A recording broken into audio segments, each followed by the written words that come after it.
ठीक है, तो हम लोगों ने जो कल डिस्कस किया था उसमें किसी को कोई डाउट हो तो पूछो, वरना फिर आगे बढ़ते हैं।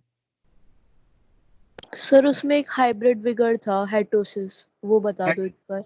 हाइड्रोसिस अभी बताऊंगा बेटा, अभी सिकल सेल एनीमिया केस में बताऊंगा मैं।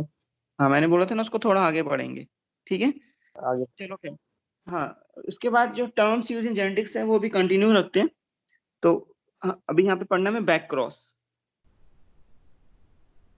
बैक क्रॉस क्या होता है उसको देखना। अब बैक क्रॉस दो टाइप का होता है, एक होता है आउट क्रॉस और एक होता है टेस्ट क्रॉस, और एक होता है टेस्ट क्रॉस।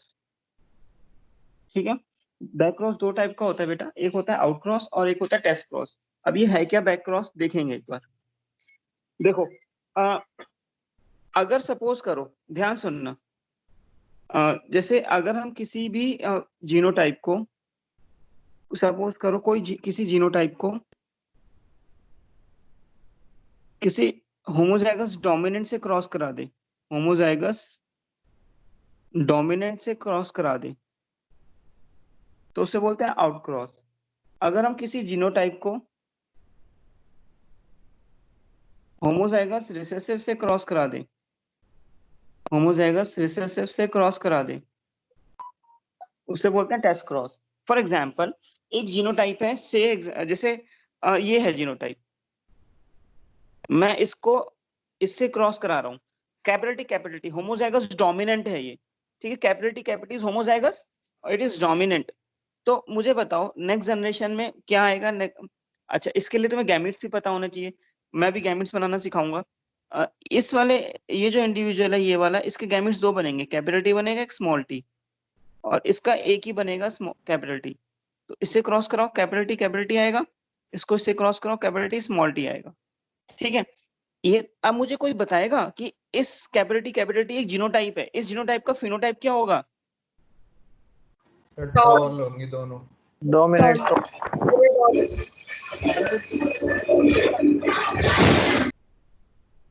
ये भी क्या रहेगा? टॉल रहेगा। और सही बात। अच्छा अब सुनो, ये जो केस है ये वाला हमारा, कि कोई एक जीनोटाइप है ये वाला, इसको मैं होमोजाइगस रिसेसिव से क्रॉस करा रहा हूँ। ठीक है, तो मुझे बताओ इसके दो गैमेट होंगे, कैपिटल टी और एक स्मॉल टी, इसका एक ही गैमेट होगा। हाँ, तो नेक्स्ट जनरेशन, हाँ, एक आएगा कैपिटल टी स्मॉल टी, एक आएगा स्मॉल टी। तो जीनोटाइपिक रेशियो जो होगा इसका, जीनोटाइपिक रेशियो होगा इसका 1:1। ठीक है, और फिनोटाइपिक रेशियो, ये टॉल होगा और ये ड्वार्फ होगा। और होगा। हाँ, तो फिनोटाइपिक रेशियो भी क्या रहेगा? फिनोटाइपिक रेशियो भी इसका आएगा 1:1। तो अब देखो, ये जो हमारा टेस्ट क्रॉस होता है, टेस्ट क्रॉस की इंपॉर्टेंस होती है स्टडीज में, ये बहुत इंपॉर्टेंट रहता है, इसकी बहुत इंपॉर्टेंस रहती है स्टडीज में। क्या, कोई एक सपोज करो बेटा, मैं एक सिचुएशन ले रहा हूँ, तो अभी यहाँ पे स्क्रीन पे देखना कि आउट क्रॉस और टेस्ट क्रॉस क्या था। अगर हम किसी जीनोटाइप को होमोजाइगस डोमिनेंट से क्रॉस करा रहे थे तो वो आउट क्रॉस था, अगर हम जीनोटाइप को किसी होमोजाइगस रिसेसिव से क्रॉस करा रहे थे तो वो टेस्ट क्रॉस था। तो बैक क्रॉस में दो आते हैं। एक सिचुएशन दे रहा हूं मैं तुम लोगों को, एक सपोज करो एक प्लांट है एक्स, पी प्लांट है, ये टॉल है। ठीक है, एक प्लांट है वाई, ये भी टॉल है। अगर मैं तुम लोगों को से पूछता हूँ बेटा ये बताओ मुझे कि ये जो टॉल है, टॉल के लिए तो दो जीनोटाइप पॉसिबल है। दो जीनोटाइप क्या हो सकते हैं? कैपिटल टी हो सकता है, वो कैपिटल टी स्मॉल टी हो सकता है। तो तुम लोग मुझे बताओ कि कौन से प्लांट का एक्स और वाई में कौन हेट्रोजाइगस टॉल है, कौन होमोजाइगस टॉल है? तो कोई बता सकता है क्या देखकर? नहीं सर, ऐसे देख के कैसे बता? नहीं सर ऐसे नहीं होगा, ऐसे तो देख के नहीं बता पाओगे, लेकिन लेकिन लेकिन लेकिन जीनोटाइप पता होना चाहिए। लेकिन टेस्ट क्रॉस के थ्रू, by using test cross you can tell, test cross से देख कराकर तुम बता सकते हो। अब देखो कैसे, प्लांट एक्स था टॉल, से एग्जांपल से ये वाला टॉल था, से ये भी हो सकता है, मैंने इसको ये मान लिया हाइपोथेटिकली, इसको मैं टेस्ट क्रॉस कराऊं तो मुझे जो नेक्स्ट जनरेशन में F1 जनरेशन में जो जितने प्लांट्स मिलेंगे वो 100% टॉल मिलेंगे। से एग्जांपल, प्लांट वाई अगर ऐसा होता, से जरूरी नहीं है हो, अगर होता, इसको मैं टेस्ट क्रॉस कराता तो मुझे जो नेक्स्ट जनरेशन में जो प्लांट्स मिलते हैं कुछ ऐसे मिलते हैं, कुछ ऐसे, मतलब 50% टॉल मिलते हैं और 50% डॉर्फ मिलते हैं। इन 50% टॉल मिलना और 50% डॉर्फ मिलना, तो ये शो कर रहा था कि भाई जो प्लांट वाई होगा वो हेट्रोजाइगस कंडीशन में होगा, क्योंकि अगर ये होमोजाइगस डोमिनेंट होता तो नेक्स्ट जनरेशन में 100% गारंटी टॉल आते। लेकिन इस प्लांट के लिए, वाई प्लांट के लिए, हमने देखा 50% डॉर्फ भी आ गए। तो इन डॉर्फ का आना, इन डॉर्फ प्लांट का आना शो कर रहा है कि भाई जो प्लांट वाई वो हेट्रोजाइगस टॉल है। लेकिन प्लांट एक्स में जो 100% टॉल आना शो कर रहा है कि जो प्लांट एक्स था वो डेफिनेटली होमोजाइगस टॉल था।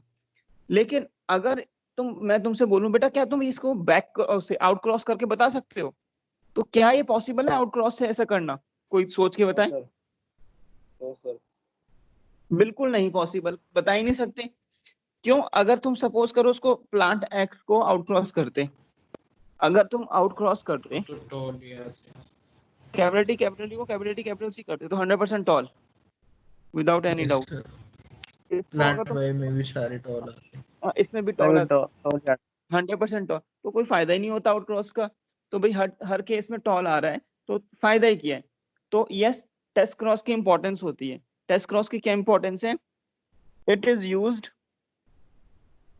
To determine, it is used to determine the unknown genotype, the unknown genotype। तो टेस्ट क्रॉस की इंपॉर्टेंस होती है बेटा, टेस्ट क्रॉस को हम स्टडीज में यूज करते हैं। तो हम लोगों ने यहाँ पे बैक क्रॉस देखा। बैक क्रॉस दो टाइप का था, आउट क्रॉस और test cross. Out cross homozygous dominant से करते हैं, टेस्ट क्रॉस होमोजाइगस रिसेसिव से करते हैं। टेस्ट क्रॉस की इंपॉर्टेंस होती है कि हम लोग अननोन जीनोटाइप को पता लगा सकते हैं टेस्ट क्रॉस पे। किसी को कोई डाउट इसमें? ये खत्म होता है हमारा टेस्ट क्रॉस। किसी को कोई डाउट? आगे बढ़े? No sir. आगे बढ़ते हैं। नेक्स्ट है बेटा रेसिप्रोकल। ओके डन है बेटा। नेक्स्ट है रेसिप्रोकल क्रॉस। नेक्स्ट जो हमें पढ़ना है वो पढ़ना है रेसिप्रोकल क्रॉस। देखना रेसिप्रोकल क्रॉस क्या होता है। अगर सपोज करो, ध्यान से सुनना, ये है क्या, सपोज करो एक स्टैमिनेट प्लांट है, स्टैमिनेट प्लांट है, उसका जीनोटाइप ऐसा है, ठीक है। एक पिस्टिलेट प्लांट है, समझ रहे हो ना, स्टैमिनेट और पिस्टिलेट, इसका जीनोटाइप Yes, ऐसा है। sir. ये फीमेल प्लांट है, ये मेल प्लांट है, ठीक है भाई। इसको हमने क्रॉस कराया तो इसका जो गैमीट बनेगा कैपिटल टी बनेगा और इसका गैमीट बनेगा स्मॉल टी। जो जनरेशन आएगी ये F1 जनरेशन होती है, फील्ड जनरेशन 1 मैं आगे बताऊंगा। तो प्लांट बना ये टॉल। अब मैं इसको रिवर्स कर दूं, रिवर्स मतलब रेसिप्रोकल कर दूं, कैसे? ये देखो, ये जो स्टैमिनेट प्लांट है मैं इसको ले लेता हूँ स्मॉल टी, और जो पिस्टिलेट प्लांट है, जो फीमेल प्लांट था, मैं इसको ले लेता हूँ कैपिटल टी। गैमीट्स बना लेते हैं स्मॉल टी और कैपिटल टी। नेक्स्ट जनरेशन में जो प्लांट बनेगा वो यही बनेगा टॉल। तो इसका क्या मतलब? इसका मतलब ये है कि इन मेंडेलियन इनहेरिटेंस अगर हम किसी जीनोटाइप को या रेसिप्रोकल क्रॉस करें तो रिजल्ट्स रेसिप्रोकल करने के बाद सेम ही आएगा। तो मैं यहाँ पे कंक्लूजन लिख रहा हूँ, कंक्लूजन क्या है? In Mendelian inheritance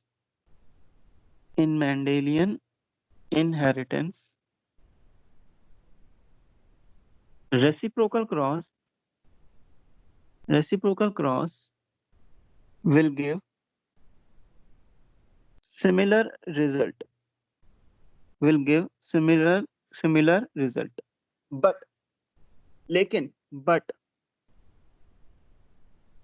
in sex linked inheritance, ये हम आगे पढ़ेंगे, in sex linked inheritance and cytoplasmic inheritance,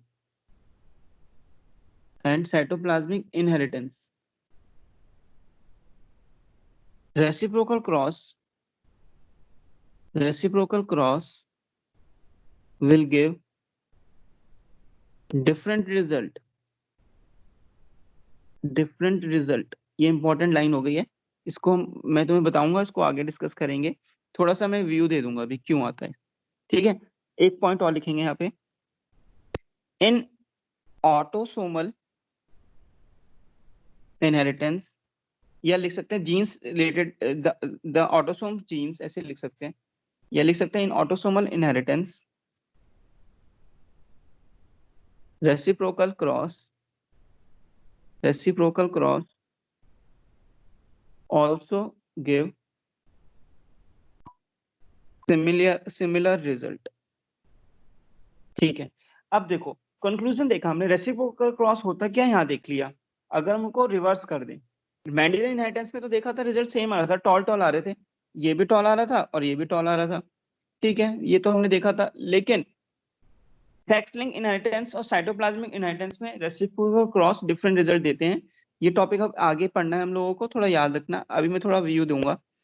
autosomal inheritance, अगर कोई जीन्स ऑटोसोम पे लोकेटेड होते हैं, ऑटोसोम्स क्या होते हैं बेटा, ये भी देखते हैं। देखो भाई, एक फीमेल है 44 प्लस XX, एक मेल है 44 प्लस XY। तो ये जो 44 है, 44 और 44 सेम है ना मेल और फीमेल में, तो इन क्रोमोसोम्स को क्या बोला जाता है, ऑटोसोम्स। ऑटोसोम्स तो मेल एंड फीमेल दोनों में क्या रहते हैं, सिमिलर। लेकिन सेक्स क्रोमोसोम्स देखो जरा, सेक्स क्रोमोसोम्स जिनको हम आइडियोसोम्स भी बोलते हैं, आइडियो क्रोमोसोम्स, या जिनको हम एलोसोम्स भी बोलते हैं, वो डिफरेंट है, मेल में अलग है, फीमेल में अलग है। तो हमने बोला कि जो ऑटोसोमल इनहेरिटेंस होती है वो सिमिलर रिजल्ट दे देती है रेसिप्रोकल क्रॉस में, लेकिन सेक्स और sex link inheritance different result देती है। कैसे देती है एक बार थोड़ा सा देखेंगे बस। देखो सपोज करो बेटा, एक फीमेल है, अब मैं इसको आगे एक्सप्लेन करूंगा, बस मैं तुम्हें एक ओवरव्यू दे रहा हूँ। एक फीमेल है, ये कलर ब्लाइंड है, क्योंकि फीमेल पे 2 एक्स क्रोमोसोम है, तो इन दोनों एक्स क्रोमोसोम पे कलर ब्लाइंडनेस का जीन आना चाहिए, क्योंकि रिसेसिव ट्रेट होती है, मैं आगे बताऊंगा अभी। तो ये फीमेल कैसी है, कलर ब्लाइंड, कलर का डिस्टिंग्विश नहीं कर पा रही है ये।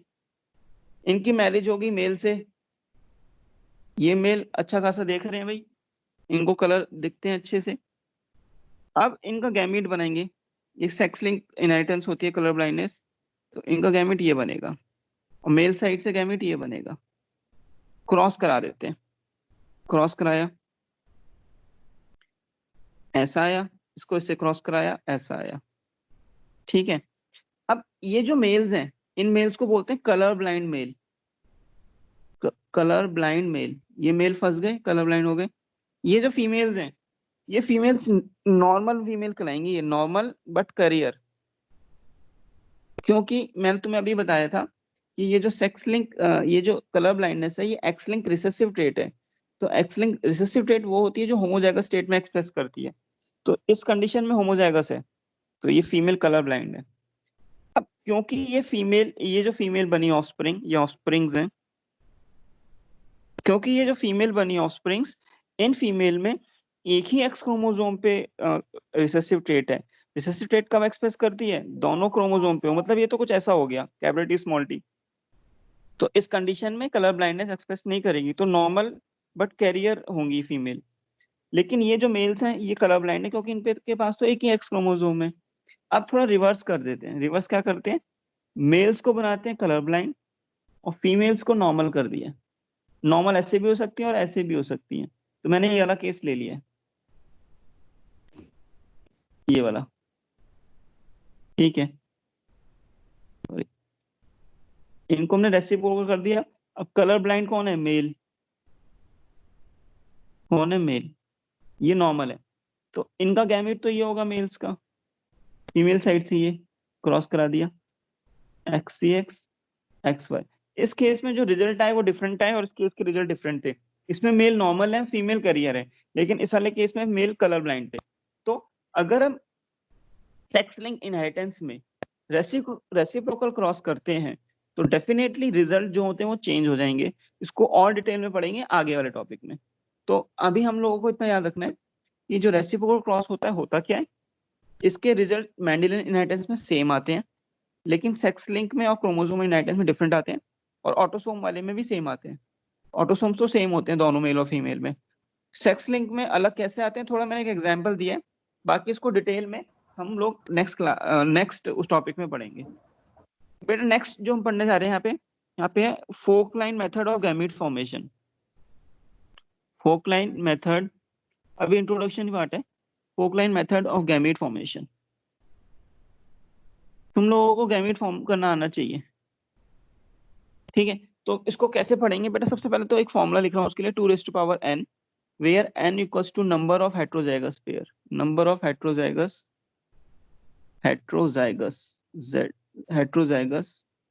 pair, ठीक है। देखो कैसे, सपोज करो मैं कुछ जीनोटाइप लिख रहा हूं यहाँ पर,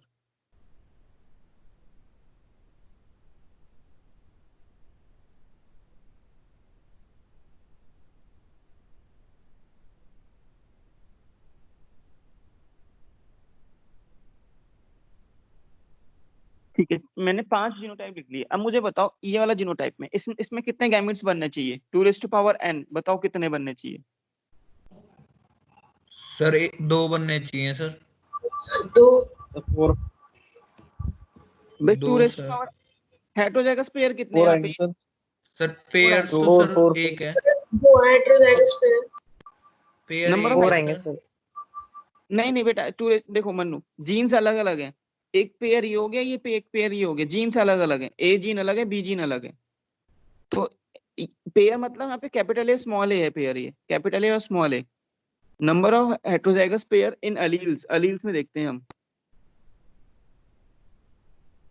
तो 2n होगा यहाँ पे, तो 2 दैट इज 4।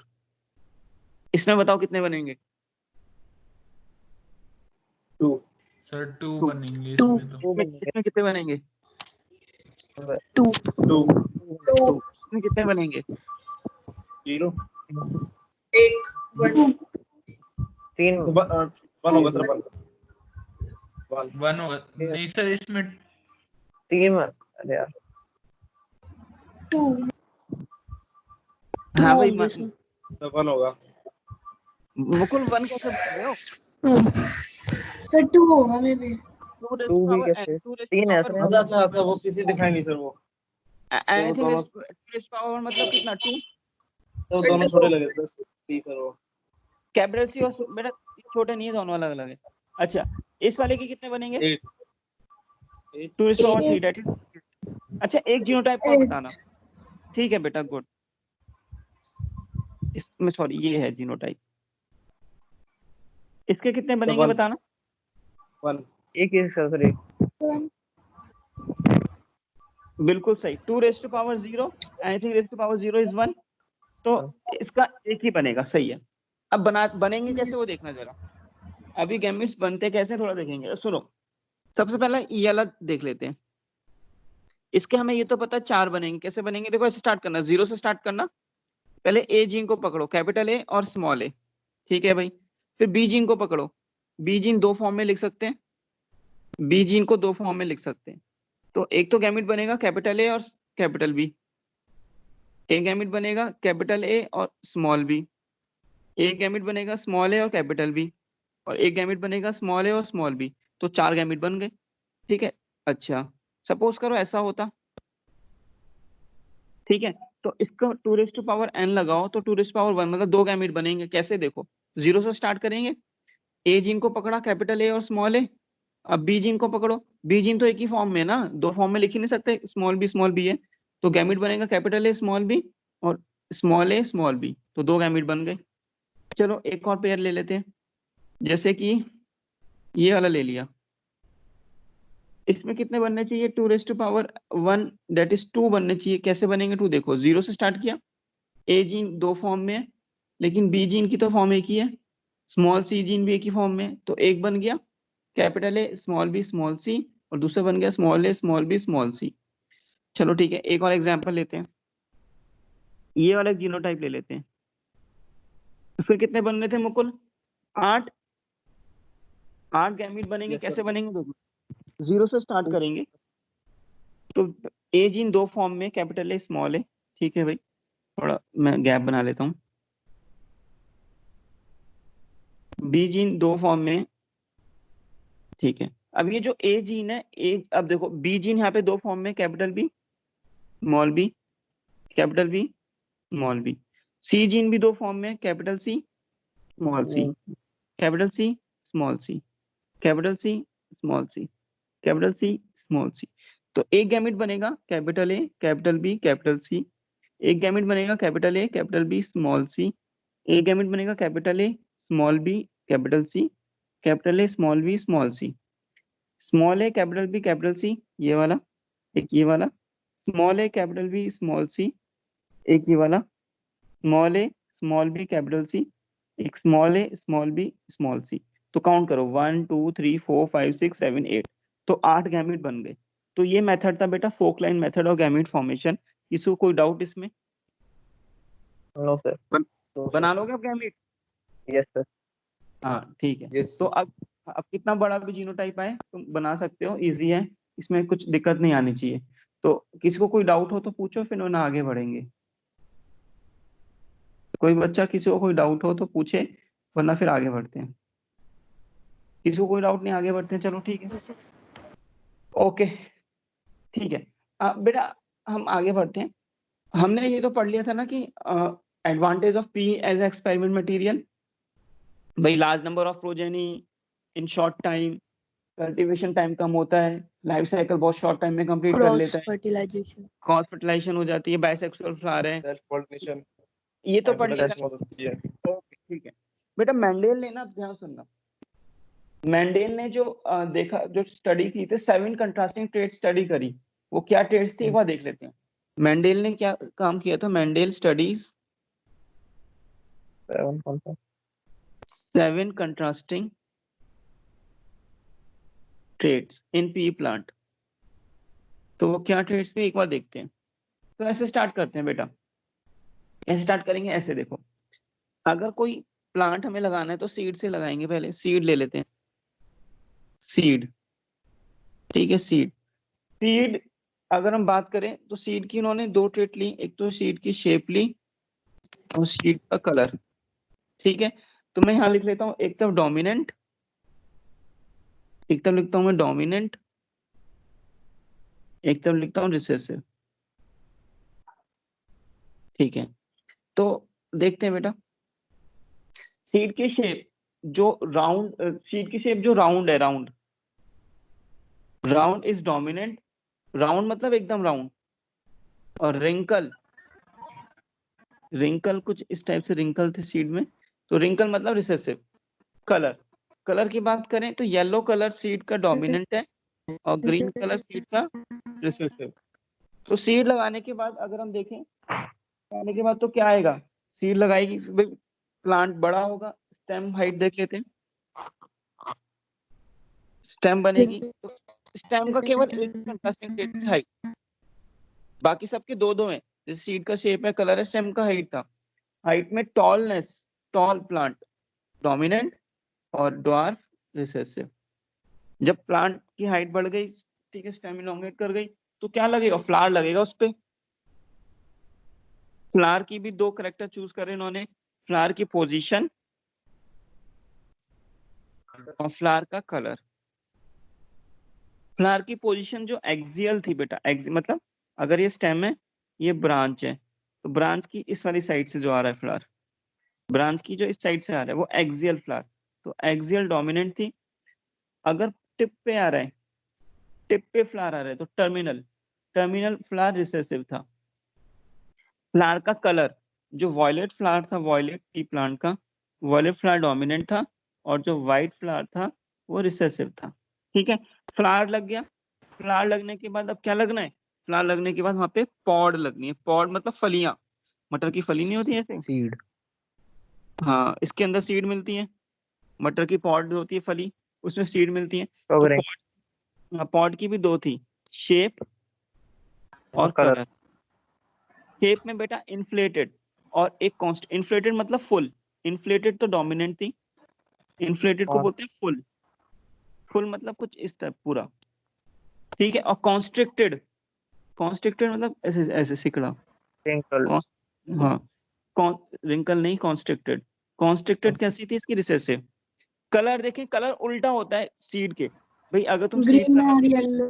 हाँ सीड कलर हाँ सीड के उल्टा होता है, ध्यान रखना। सीड कलर येलो डोमिनेंट है, लेकिन पॉड का कलर ग्रीन जो होता है डोमिनेंट होता है, और येलो होता है रिसेसिव। तो हाँ, तो ये 7 ट्रेट्स देखो, सीड की शेप और कलर 2, 1 2, हाइट 3, फ्लावर की पोजीशन कलर 4 5, पॉड का शेप और कलर 6 और 7।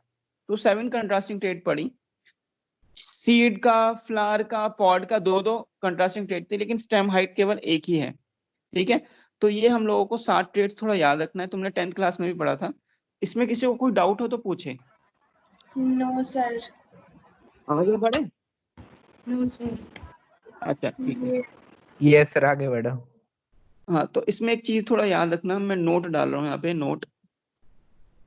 नोट क्या है? जो सीड शेप होती है राउंड होती है, सीड शेप होती है round, it is due to starch branching enzyme. SBE मतलब स्टार्च ब्रांचिंग एंजाइम। तो जो स्टार्च ब्रांचिंग एंजाइम स्टार्च की बहुत सारी सिंथेसिस कर देगा सीड में, और सीड शेप को राउंड बना देगा। सीड शेप जो रिंकल होती है, थोड़ा याद रखना पड़ेगा ये, due to absence of this enzyme, SBE enzyme absent होता है, तब वो रिंकल होगी। तो ये 2 पॉइंट थोड़ा याद रखना, ठीक है। बाकी एनसीईआरटी में तो नहीं दिया, लेकिन मे बी अगर तुम्हारे एलन के टेस्ट सीरीज में आ जाए तो तुम बना कर लोगे, ठीक है। अब सुनो नेक्स्ट। अब बेटा यहाँ पे एक चीज सुनने वाली बात है, वो क्या है सुनना। एक साइंटिस्ट थे जिनका नाम था एस ब्लिक्स्ट।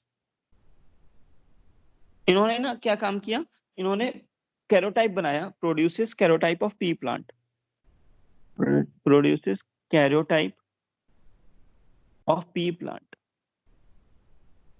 भाई ये मेंडल के जाने के बाद की कहानी थी, मतलब एस्प्लिस ने जो एक्सपेरिमेंट करे ना, पोस्ट मेंडल में पढ़े थे, मेंडल के जाने के बाद।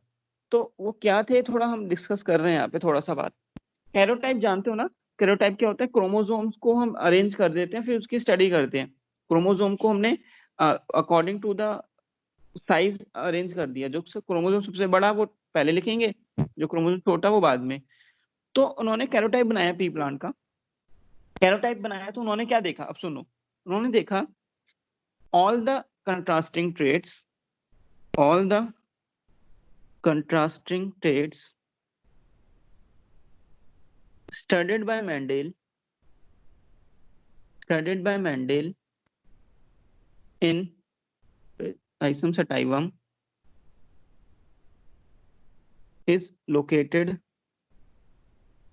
on 4 chromosomes only, 4 chromosomes of pea plant only. P plant होता कैसे? 2n = 14, ठीक है, मतलब 7 पेयर्स होते हैं। पी प्लांट के क्रोमोसोम कितने होते हैं? 7 पेयर्स, ठीक है। टोटल क्रोमोसोम 14 होते हैं। तो उन्होंने देखा कि जितनी भी मेंडेल ने कंट्रास्टिंग ट्रेट स्टडी की थी पी प्लांट में, वो केवल पी प्लांट के 4 क्रोमोसोम पे लोकेटेड थी। और उन्होंने मेंडेल को लकी बताया। लकी क्यों बताया, सुनेंगे ध्यान से। उन्होंने देखा कि पी प्लांट का क्रोमोसोम नंबर 1,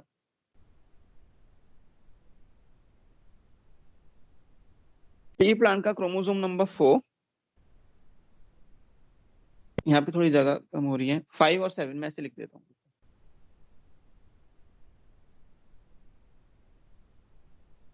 मैं सीधा लिख देता हूँ, पी प्लांट का क्रोमोसोम 1, पी प्लांट का क्रोमोसोम 1 4 5 7।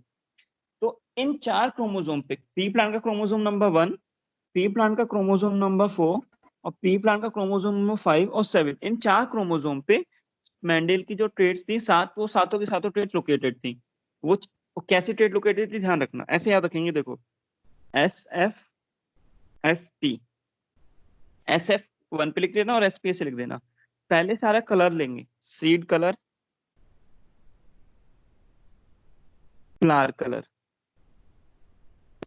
सीड कलर और फ्लावर कलर जो 2 ट्रेट्स थी वो क्रोमोसोम 1 पे लोकेटेड थी। अब एस फिर आ गया, तो सीड का कलर हो गया, तो शेप बचा, सीड का शेप यहाँ लिख देंगे। तो सीड शेप जो थी वो क्रोमोसोम नंबर 7 पे लोकेटेड थी। पॉड कलर, पहले कलर ही हम वो देंगे, कलर को purity. Pod colour chromosome number 5 पे लोकेटेड है। बच्ची कितनी ट्रेट? स्टेम हाइट, और क्या कौन बची? फ्लावर पोजीशन बची, फ्लावर पोजीशन बची, और कौन सी बची? पॉड कलर बचा, सॉरी पॉड शेप बची है, पॉड शेप। बाकी बची हुई ट्रेट क्रोमोसोम नंबर 4 पे थी। तो 7 हो गई, देखो 1 2 3 4 5 6 7। तो ये ट्रेट्स इन क्रोमोसोम पे लोकेटेड थी, ऐसा एस ब्लिस ने बताया। मतलब सीड कलर और फ्लावर कलर क्रोमोसोम नंबर 1 पे लोकेटेड है, बाकी सीड शेप क्रोमोसोम नंबर 7 पे लोकेटेड है, pod colour chromosome number 5 and remaining on chromosome number 4। तो ऐसा एस ब्लिस ने कैरोटाइप बनाया और ऐसा उन्होंने बोल दिया कि सारे ट्रेट्स ऐसे ऐसे लोकेटेड है। इन्होंने मैंडल को लकी क्यों बोला? फिर इन्होंने मैंडल को लकी इसलिए बोला, अब सुनना ध्यान से, ये बात आगे भी आएगी। मैंडल ने जो भी क्रॉस किया था, जो भी क्रॉस किया और जो भी ट्रेड्स चूज करी, जो भी ट्रेड्स उन्होंने चूज करी थी, वो सारी की सारी ट्रेड्स डिफरेंट डिफरेंट क्रोमोसोम पे लोकेटेड थी। All traits that Mendel choose in his dihybrid cross are located on different chromosome। वो लकी थे इस बात में। मतलब इसका मतलब क्या हुआ भाई? डायहाइब्रिड क्रॉस होता है दो जीन्स को लेकर, टू जीन्स को लेकर। जैसे सपोज करो उन्होंने स्टडी किया seed shape and seed colour, तो उन्होंने दो ट्रेट ली। तो अगर तुम देखो सीड शेप किस क्रोमोसोम पे है? सीड शेप क्रोमोसोम नंबर 7 पे है। सीड कलर किस क्रोमोसोम पे है? सीड कलर क्रोमोसोम नंबर 1 पे है। तो ये दोनों ट्रेट्स डिफरेंट डिफरेंट, भाई सीड कलर के लिए एक अलग जीन होगा, सीड शेप के लिए एक अलग जीन होगा क्योंकि मोनोजेनिक है। तो ये दोनों ट्रेट्स, ये दोनों जीन्स अलग अलग क्रोमोसोम पे लोकेटेड थे। अगर मैंडल चूज करते seed colour and flower colour, भाई ये दोनों ट्रेट अगर हम देखें ये सेम क्रोमोसोम पे लोकेटेड है। किस क्रोमोसोम पे लोकेटेड है? क्रोमोसोम नंबर 1 पे लोकेटेड है। अगर वो बाई चांस ऐसा चूज कर लेते तो मेंडल के जो रिजल्ट्स थे, मोनोहाइब्रिड क्रॉस, डायहाइब्रिड क्रॉस, जो भी रिजल्ट्स थे वो रिजल्ट्स नहीं आते। वो रिजल्ट्स नहीं आते, क्यों नहीं आते? क्योंकि लिंकेज हो जाती क्रोमो जीन्स के बीच में। लिंकेज फिनोमेना हम आगे पढ़ेंगे। और अगर लिंकेज हो जाती तो दो कारण हो सकते थे, या तो मेंडल कभी फादर ऑफ जेनेटिक्स बनते ही नहीं, मतलब उनके रिजल्ट्स ही नहीं आते तो फादर ऑफ जेनेटिक्स नहीं बनते, या मेंडल लिंकेज को भी डिस्कवर कर जाते, या मेंडल लिंकेज को भी डिस्कवर कर जाते। भाई लिंकेज तो बाद में पता पड़ा ना, मेंडल इनहेरिटेंस के बाद पता पड़ा लिंकेज के बारे में, मॉर्गन ने बताया था।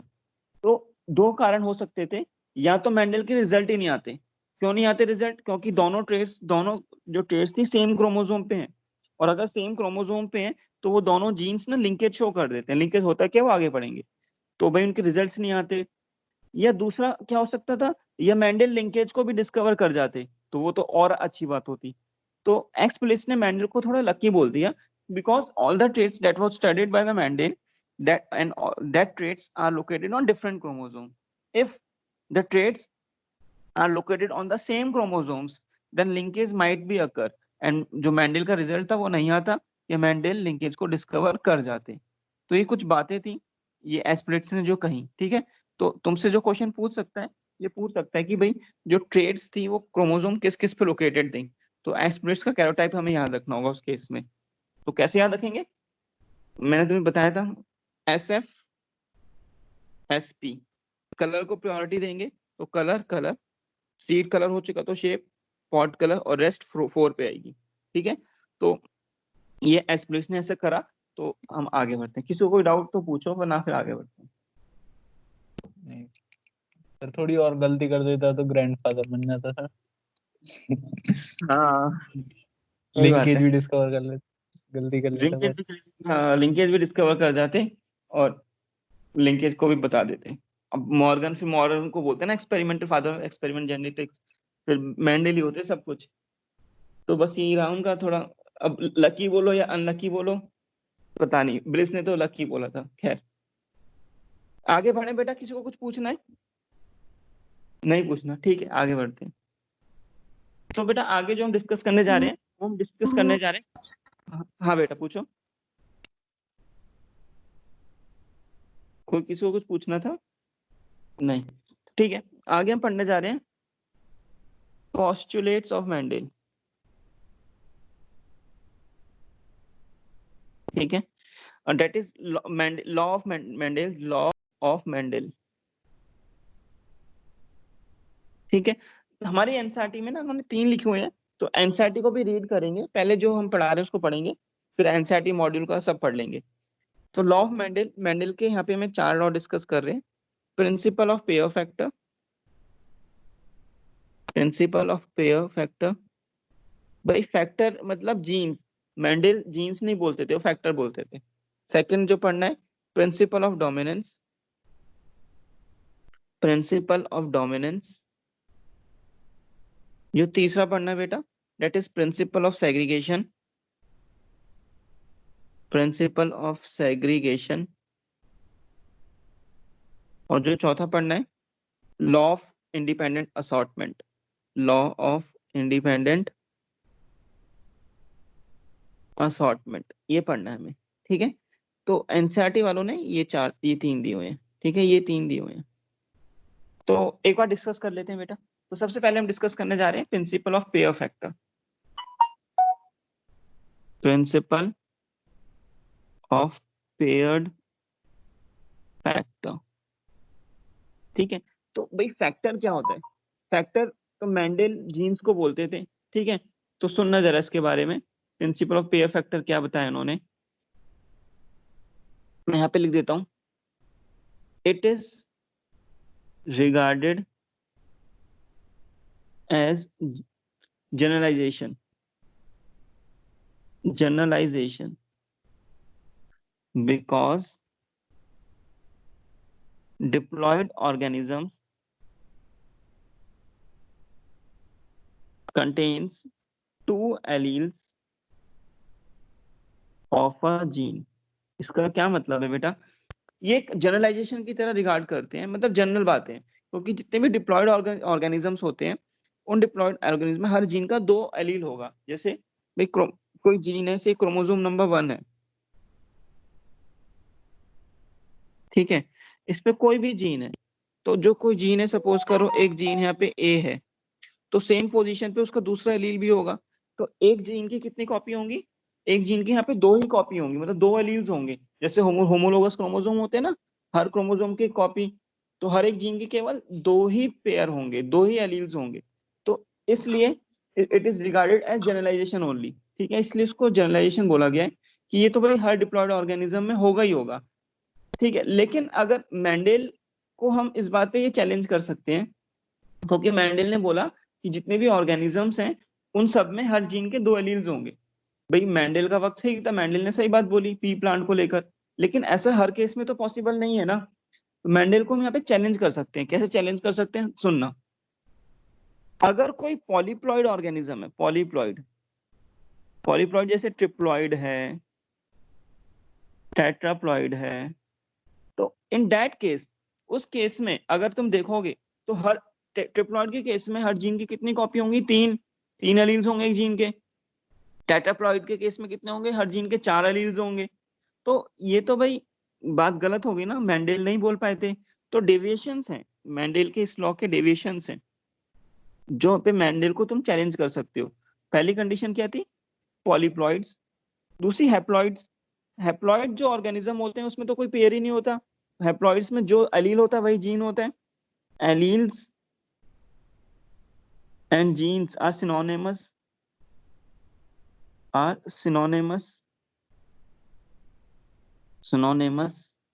synonymous होंगे। क्यों? क्योंकि भाई हैप्लॉइड के केस में अगर तुम एलील लिखो वो जीन की तरह ही काम करेगा, कोई पेयर होगा ही नहीं हैप्लॉइड में।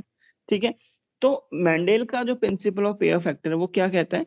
एक ये जनरलाइजेशन है बस, because mostly individuals are diploid, so they contain 2 alleles of a gene. तो जितने भी ज्यादातर ऑर्गेनिज्म डिप्लॉयड होते हैं उसमें हर जीन के 2 एलील्स होते हैं। लेकिन डेविएशन क्या था? पॉलीप्लॉइड, जैसे ट्रिप्लॉइड, टेट्राप्लॉइड, हैप्लॉइड्स। ठीक है, ये उनका डेविएशन है। तो इस बात को मेंडेल ने नहीं बताया था, तो ये बात मेंडेल से डेविएट करती है बातों से, ठीक है। अच्छा, एक कंडीशन हमने बताया था, हेमिजाइगस कंडीशन हम लोगों ने पढ़ा था, एक कंडीशन पढ़ी थी हेमिजाइगस कंडीशन थी बेटा, क्या कंडीशन थी, XY, इसमें क्रोमोसोम्स ही अलग होते हैं। हेट्रोजाइगस कंडीशन में जीन सेम होते हैं लेकिन अलील्स अलग होते हैं, लेकिन हेमिजाइगस में क्रोमोसोम भी अलग अलग है, X क्रोमोसोम अलग है, Y क्रोमोसोम अलग है, X के अलग जीन है, Y के अलग जीन है। तो हेमिजाइगस कंडीशन जैसे XY मेल से मिलती है। तुम लोगों को पता है कि जितने भी जीन्स Y क्रोमोसोम पे 231 जीन है, पता है ना बात? हाँ Yes, ठीक है sir. तो Y, हाँ, Y chromosome is the smallest chromosome, और कितने जीन्स होते हैं, 231 जीन्स। इन सारे 231 जीन्स को बोलते हैं होलो एंड्रिक जीन्स, होलो एंड्रिक जीन्स। होलो एंड्रिक जीन्स मतलब, होलो मतलब टोटल, एंड्रिक मतलब मेल्स, तो ऐसे जीन जो केवल मेल में मिलते हैं। तो होलो एंड्रिक जीन्स के बारे में अगर कहीं पूछे तो ऐसे जीन्स जो क्रोमोसोम नंबर वाई पे मिले वो होलो एंड्रिक जीन्स हैं। तुम्हें पता है सबसे छोटा जीन कौन सा होता है, सबसे बड़ा तो पता कौन सा होता है? सबसे बड़ा तो सर वो होता है ड्रॉस वो डायस्ट्रोफिन। हाँ, मस्कुलर डिस्ट्रोफिन, बिल्कुल सही। सबसे छोटा जीन होता है TDF, testes determining factor, TDF gene बोलते हैं इसको, मेल्स में होता है ये। तो TDF gene is the smallest gene, मैं लिख देता हूँ यहाँ पे, ये स्मॉलेस्ट जीन होता है। ये सर कुछ ये बात उससे रिलेटेड है कुछ मोलेरियन डक क्या उसका? किससे बेटा? सर मोलेरियन डक सर वो सब वही तो अराइज करती हैं। नहीं नहीं नहीं नहीं, ये टेस्टीज डिटरमाइनिंग, अच्छा वो, यस बिल्कुल बिल्कुल, मुलेरियन डक्ट कह रहे हो ना, ठीक है। टेस्टीज डिटरमाइनिंग फैक्टर, यस बिल्कुल, हाँ। ये उसकी मुलेरियन डक्ट को नहीं बनने देगा, ओविडक्ट नहीं बनने देगा मेल्स में। तो टेस्टिस डिटरमाइनिंग फैक्टर जो TDF जीन है, ये स्मॉलेस्ट जीन है, मेल्स में होता है, क्रोमोसोम नंबर वाई पे होता है। अच्छा, तुम्हें एक पता है ट्रेट होती है, मैं कुछ बता रहा हूँ वाई के बारे में, हाइपर ट्राइकोसिस, सुना है इसके बारे में? हाइपर ट्राइकोसिस सुना है किसी ने? नहीं सुना। नहीं सुना, सुनो, हेयर ऑन ईयर पे ना, देखना जरा, हाँ सर देखा जरूर है। बिल्कुल, hyper trichosis.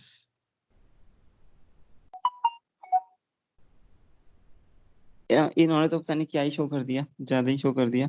Hairs on ear पिना, ईयर पिना पे जो हेयर्स होते हैं ना, जैसे इन्होंने शो किया हुआ है, इसमें देखो ईयर पिना पे हेयर्स हैं, तो ईयर पिना पे जो हेयर्स आते हैं तो उसको हाइपर ट्राइकोसिस बोलते हैं। ये केवल मेल्स में ही आते हैं, फीमेल में कभी नहीं देख सकते, एक्सेप्शन होंगे तो होंगे, लेकिन केवल मेल्स में ही आते हैं हाइपर ट्राइकोसिस। तो मेल्स में क्यों आता है, क्योंकि ये जो जीन होता है हाइपर ट्राइकोसिस का, अगर ये हाइपर एक्टिवेट हो जाता है, जीन वैसे स्विच ऑफ होता है ये, लेकिन किसी वजह से स्विच ऑन हो गया जीन, तो उस कंडीशन में हेयर पिना, ईयर पिना पे हेयर्स आ जाते हैं मेल्स में।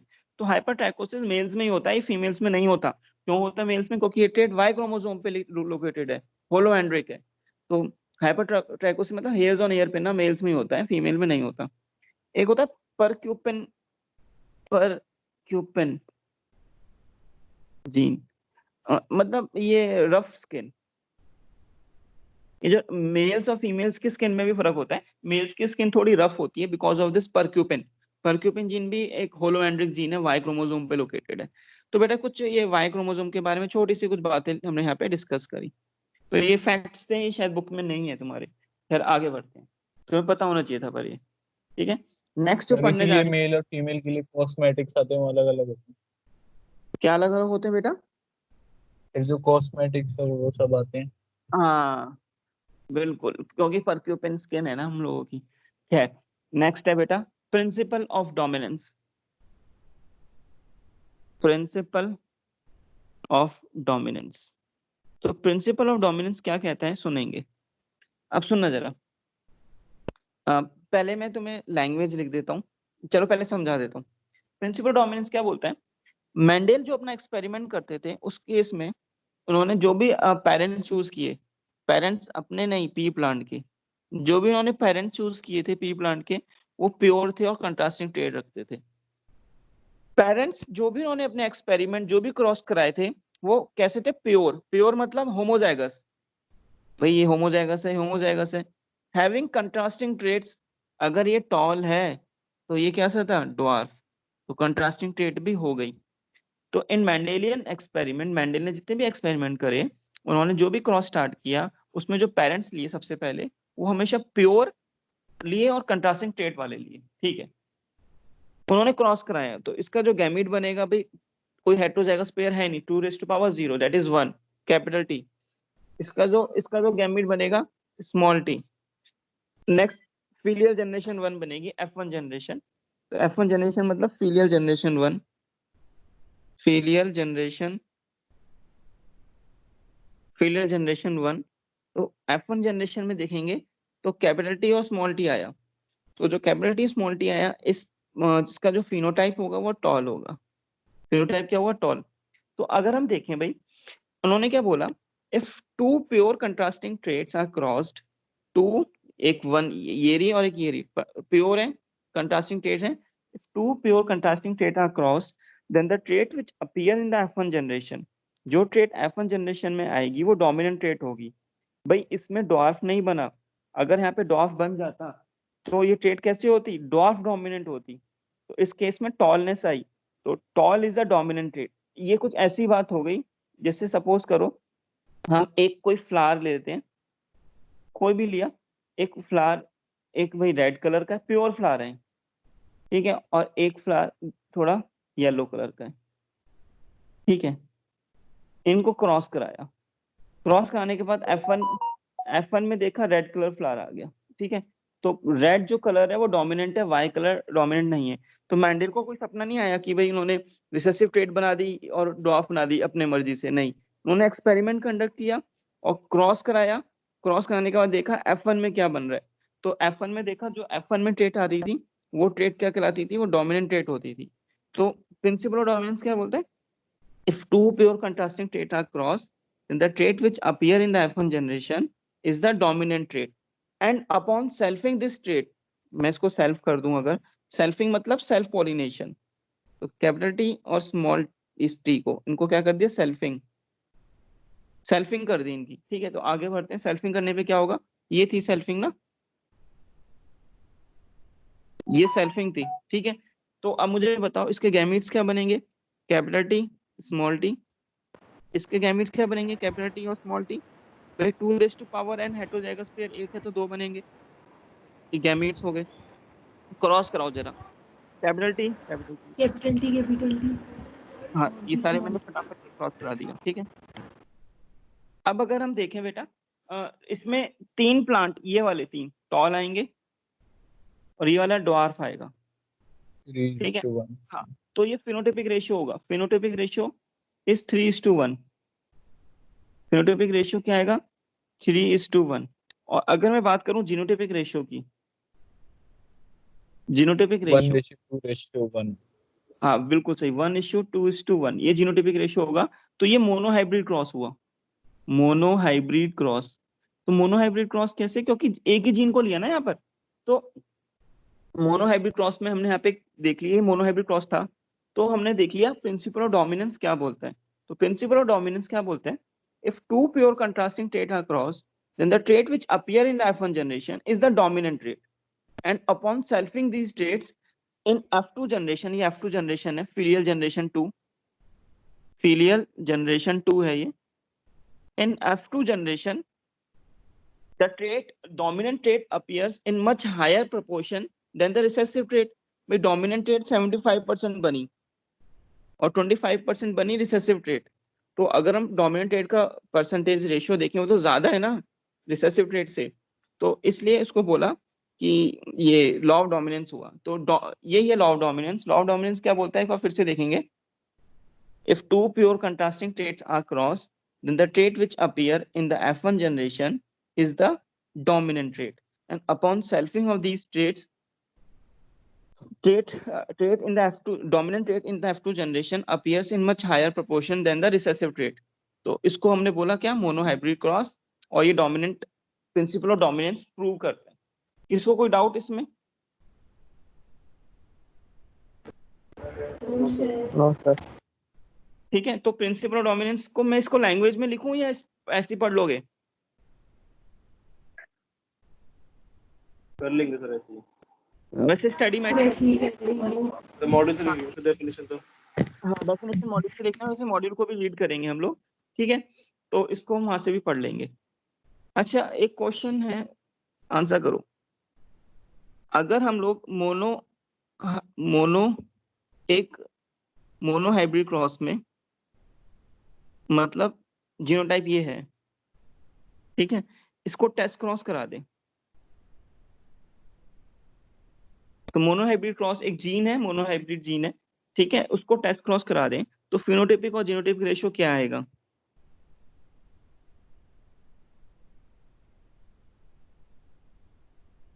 वन रेशो वन आएंगे दोनों। 1:1 50% 50% आएगा। एग्जैक्टली 1:1 आएगा, सही बात है। फिनोटाइपिक रेशियो भी यही आएगा, जीनोटाइपिक रेशियो भी आएगा, ये हमने करा था। क्वेश्चन और,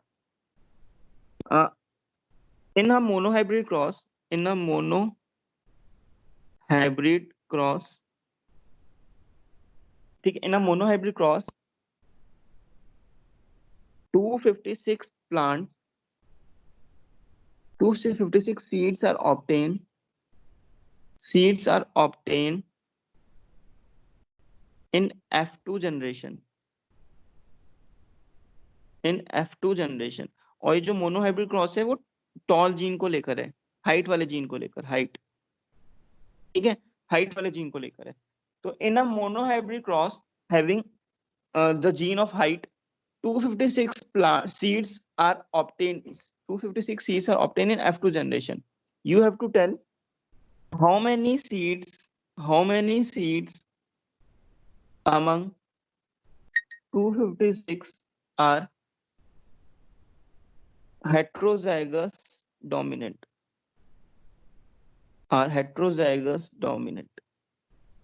आंसर करो इसका। Yes, बेटा, क्या नाम? 192.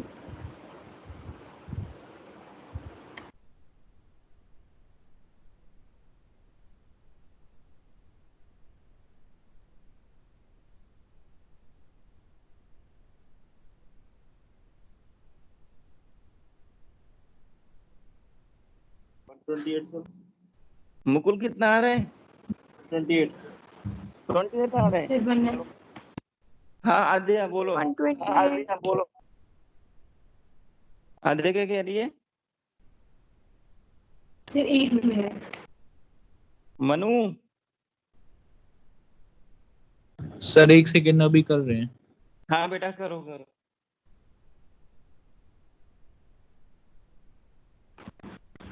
Sir, 132. 132, आद्या बोलती है 132।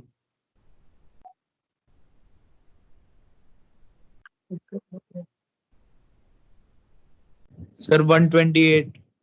128 आना चाहिए। मनु कहता है 128।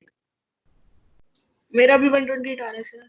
128 आना चाहिए। खुशी कहती है 128। मुकुल एक बार, मुकुल देखो बेटा, 28 बोला तुमने, 128 बोला।